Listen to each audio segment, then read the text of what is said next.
I was too lazy to even write an introduction, so I thought I'd just make it up as I went along. So, laziness, people really don't like it when you're lazy because they call you lazy. The world is currently anti-sloth. It's called a deadly sin, but the sloth is essential. And here is why.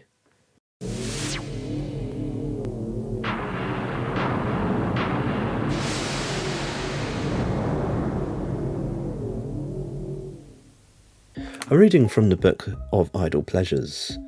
Here's an image of it now. 95% of our communication is non-verbal, and your body has a language all of its own. "Stop slouching," cried your parents and your teacher, but slouching is the posture of calm rebellion. It's a leisurely 2 fingers up to the productive classes. It has its downsides though, and is cited as a cause of decreased alertness and asparagus veins, making it undoubtedly the smoking of seating. And I'm going to hand over to me. Hopefully I'm saying something interesting over there. I've been doing this all day. Well, kind of, pretend I have. It's a Wednesday. Daytime, I'm just here slouching. They call this a deadly sin. Maybe not like this exactly, like with that posture, but well, actually probably with that posture. But the mere idea, I'm just wasting time, ambling, slowly doing nothing. Well, at the very least, it seems super unnatural. Feels unnatural. This is sloth. That's a slouch for you. Whoa. Historically, it's an ancient term known as Acedia, the ancient term for a state of listlessness, apathy, an inability to care about one's own existence, one's own spiritual well-being. Translating roughly from Greek to lack of care, it's often described as a heavy existential boredom or a spiritual suffocation. Spiritual apathy. It's looking joy and fun in the face and saying, nah, I'm going to spend the rest of the day finding ways to get into this state of acedia, and build a case for you why sloth is important in this hyper-connected, completely fucked up, high-pressured world. And hopefully I can slouch a little bit more. They say that Satan or the devil finds mischief for idle hands, so I'm going to go and search for some of that mischief. And if I do it right, if I work my hands idly, that sounds disgusting, sloth may well be the way, the path to staying sane these days. The world wants you diligent, but I'm getting on the back of a sloth. I'm going to stop caring about winning. In fact, I'm going to turn off the game.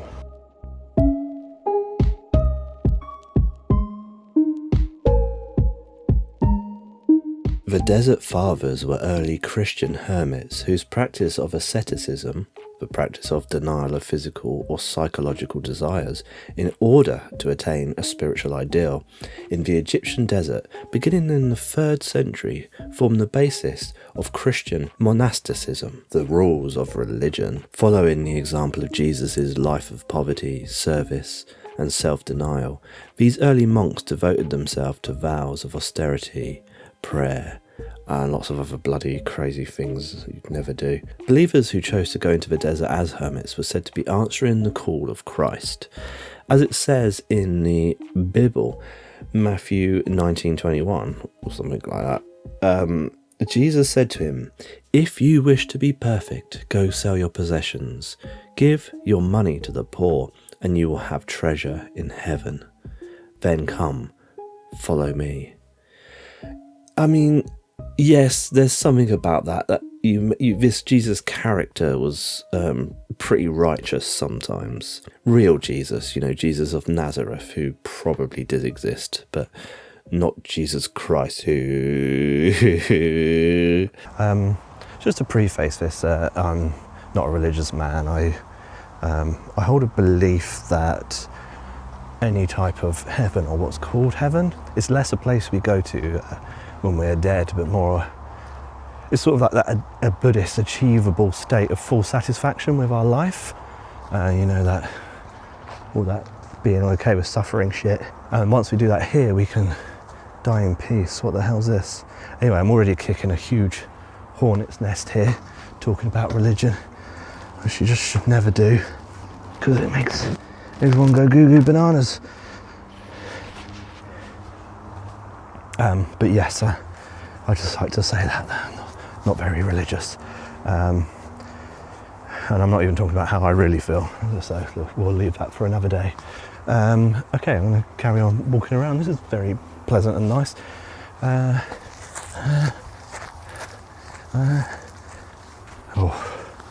I am feeling lazy. Acedia was not lack of movement. It's not actually someone sitting on their ass all day, not going to work. It's more of a specific, almost painful restlessness. You know that feeling when you just want to scream, "No more! I'm tired!" Your body aches, your brain aches. It was known as the Noonday devil, striking monks down at the midpoint of the day, noon. When the sun was high and the toil of labour that morning had blown past their second wind, and eventually, day after day, making these religious folk start to become a little bit peed off with their God. Hence why it's a deadly sin.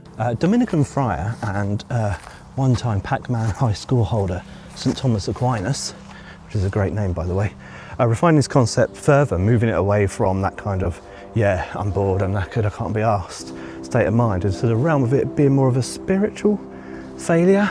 Acedia was specifically sorrow about spiritual good. Oh no, another picket. In Dante's Divine Comedy, he depicted those who sinned on earth by being too slothful as being kept in purgatory in constant frantic motion, like a hamster on a wheel. Constantly run.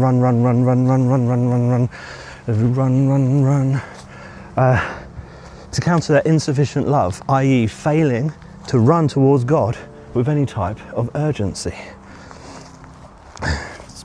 You know, whatever that means. By the Middle Ages, slothiness, acedia, became the singular sin of omission among the vices. While wrath, something maybe we'll talk about another day, but you'll feel mine if you don't lick and subscribe, is a sin of commission. Sloth was defined as more of a refusal to do what is necessary, the important matters, justice, mercy, personal commitment to God. They just all seem bloody too much. The slothful become sleepwalkers in their own lives, refusing to engage with the gravity of their duty, whatever that may be. And here is a call to all those kind of, those daily grind, gotta work hard work, non-stop, hard work forever, grind, don't stop forever type people. Stop. Just stop it, it's boring. And also it doesn't work with what we are. Sloth at its core isn't really just about avoiding work, and having the occasional day off. You yourself are slothful if your act of work is not of love or done with love or dedication. Just to take it out of a religious context, that doesn't really work for me, and certainly doesn't work in the modern world. But your love and dedication to your families, let's say, your partners, your friends, all your loved ones, and even the love you have for yourself is being neglected when you're on that crazy daily grind. You have no time for personal introspection, no time for other people, and no time for yourself, for your health, for your well-being. It was what you're participating in really is the ultimate fake virtue. The real deadly sin here, the real deadly sin actually for the modern world, and that's posturing. I'm sure there's a better name for it, but it's the one I've come up with. And also, you're really annoying. Back to the book of idle pleasures. Choosing to get wet in the rain. We create ourselves a lot of needless fuss and bother by huffing and puffing and trying to keep dry during a rainstorm. How liberating is it to abandon all ideas of dryness and give yourself up to the downpour? Don't run, stroll. Look up, smile and enjoy the sensation of water from the heavens, refreshing your careworn face. The wetter you get, the more free you will feel. Inside and standing, dripping on your mat every inch of you is utterly drenched as huge great globules of water dribble down your nose. Dry yourself off, wrap yourself in a dressing gown, and devour a pack of Tim Tams on the sofa with a cup of smouldering hot vinegar. Tea, it says tea. You can't mistake our biology, all right? The way that we talk, the way that we walk, so easily caught, you just can't mistake it. I mean, have you ever been like, I just can't be fucking bothered today? I honestly can't move this second. What's that? A poo stick. I have to do that bloody thing that's called ironing. I'm sick of it. Well, you do know that because you are, you do know that feeling because you are a Homo sapien. Biologist, thumbs up, and Australian, thumbs down. Jeremy Griffith argues in his book The Human Condition that these so-called deadly sins are just leftover biological gumph of our species-wide ongoing search for knowledge. Sloth, therefore, is just an unfortunate byproduct of this waste. A way for our minds to retreat, relax, have a spa day when the search for understanding of the world around us becomes too exhausting. From the context of today, obviously life is far more complicated than find food and don't die, mate with someone, sleep, well, kind of. But really, our waking lives are now burdens of constant conscious choices. Our modern lives exceed our emotional capacity tenfold, even by the morning. Sloth serves as a psychological break from that, shielding us from at least overwhelm and total burnout. Let's have a look at an actual biological sloth. Sid the Sloth, from David Attenborough's Disney's Ice Age. He is a lazy Slovenian. No, what? The thing is, though, right, he's the embodiment of inaction, and honestly, when he's in action, he's a silly goofball, and actually a little bit of a glue for the other characters. He accidentally created the Grand Canyon in a way, and he became the Fire King at one point to a tribe of mini-sloths, and all the soppy sod was doing was looking for somewhere to sleep. And yeah, I watched some of the shorts just for this pointless bit, and I was switched off for most of them, they're terrible. But Sid shows us that unmotivated doesn't equal, at least, unlovable. So how do we decide to beat our biology off and become more Sid? And if you don't want to watch Ice Age, that's fine. The concept is really easy. Step 1. Acknowledge now that our lazy, slothful moments are usually very real, very legitimate reactions to the exhausting, high-pressure nature of being an annoying human being. Step 2. Ask yourself not, why am I not working hard enough, but is my current output the most essential thing I could be doing for my health, mentally and physically? Is it the best thing I could be doing for whatever and whoever I am working towards, for or with? Sloth is no longer a sin from this point onwards, but a chance to stop and question your current health and social value of what you are over working on and over analysing. So go and be more like Sid. Find that place to nap and you might just do something amazing by accident on the way. And I'm aware that life isn't that simple, and as a man without children and whom's jobs are all freelance, I can build this sloth time into my days, into my weeks. So for those with very little time, I have no idea what to suggest really. Goodbye. Well, I'm not saying that, it's just I'm not going to assume to be arrogant enough to tell you what to do with your life and make something up. But I do want to know how a busy person with kids and jobs can fit sloth into your life. It's something I'd love to be able to help with. I'd actually like to know how you do it really, for those that actually do it. And for those that want to do it but haven't been able to, what would your plan be? What would your plan be? Yeah, that sounded weird. Let me know in the commentaries. Seems as good a tree as any to take a nap under. Taking a nap. Of all the free pleasures out there for the taking, the nap is the easiest and the most satisfying. Traditionally taken at noon of a 6th hour, hence the word siesta, in order to sleep through the visits of the noonday demons, the post-lunch doze is an everyday reality for those living in less work-obsessed countries. It's a criminal shame that in Northern Europe and the States, naps must be taken secretly and guiltily. After all, They are the most natural thing in the world. It's crazy to work for 8 hours, or more at a stretch without any sleep. We should take a pillow wherever we go, or a tree. We need to find corners for dozing, in the church or in the park. A nap every day will do the work of 1 million vitamin supplements and energy capsules. Sweet, gentle, care-charming sleep. Medicine for the weary soul. I can't fucking do this. Snapping under a tree is the most uncomfortable thing I've ever done in my life.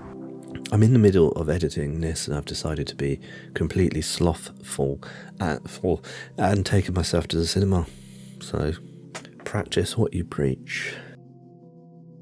If we want to understand the virtue of sloth, we have to look at the professionals. Everyone's real favourite animal, real life sloths. They are an absolute masterclass in efficiency, not laziness. In a fast-paced world that values speed above all else, sloths survive by the intelligent, the wise, the careful use of energy. Energy conservation, if you will. They remind us that true efficiency is not about how fast you move, but about pacing yourself when everything around you in this non-stop zigga-zigga world is absolutely crazy. And I think my takeaway, the key word here is diligence. I think that's the word that kind of summarises what I'm trying to say. Diligence. I said that word there then, just then. Well, Urban Dictionary describes it as making sure you make her... Oh, hold on, that's not an actual dictionary. Wow, what's the dictionary called? Miriam Wednesdays? Holy King James Dictionary. Diligence is the careful and persistent effort, determination, getting through the labours of Hercules, one step at a time. Sounds like fucking hard work, because in the modern world we're often trapped between two extremes. The dirty, lazy sloth and the workaholic who tries to earn through what we talked about earlier, performative performance, whether that be more money or the respect/admiration of others. So we need a balance. So let's set them at each end of the scale and see if we can find that balance now. Over to me over there. In one of those scale things, trays, is diligence viewed not as a means to an end tool for earning worth, although yes, that is important, but as an expression of focus and love and care for the work itself. Easier said than done, yes, of course, especially when your job is boring as butts. So look at the other tray thingy, which is now on the ground. Without a little sloth to balance it out, some rest, reflection, diligence just becomes forced labour. I don't think this analogy is working at all. But what I'm trying to say is, without diligence, work is just toil. And sloth becomes procrastination and paralysis, and both together. I've been there a lot.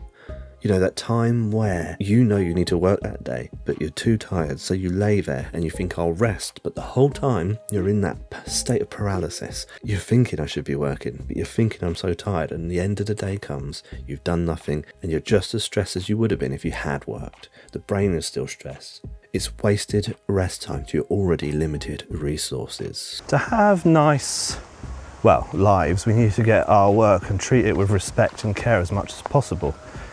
And then when done, move straight down to downtime. Decompress, get dusty and smell and rot away for a bit. Skimming stones. I went to try and skim some stones, but there was a guy fishing, so I'm going to pretend I was. Skimming stones, completely free and always enjoyable. Skimming stones connects us with the water and the infinite yonder. Will you aim for 5 little bounces or 2 huge ones? Oi, oi. Which stones skim the best? Who can get the stone furthest out to sea? Can anyone reach the opposite bank of the pond? Then there is the pleasurable search for the perfect smooth stone. Not too small, not too heavy, but as flat as possible for maximum skimmage. Compare, if you dare, the physical pleasure and connection with nature offered by stone skimming with the boredom and uniformity and expense of digital amusements.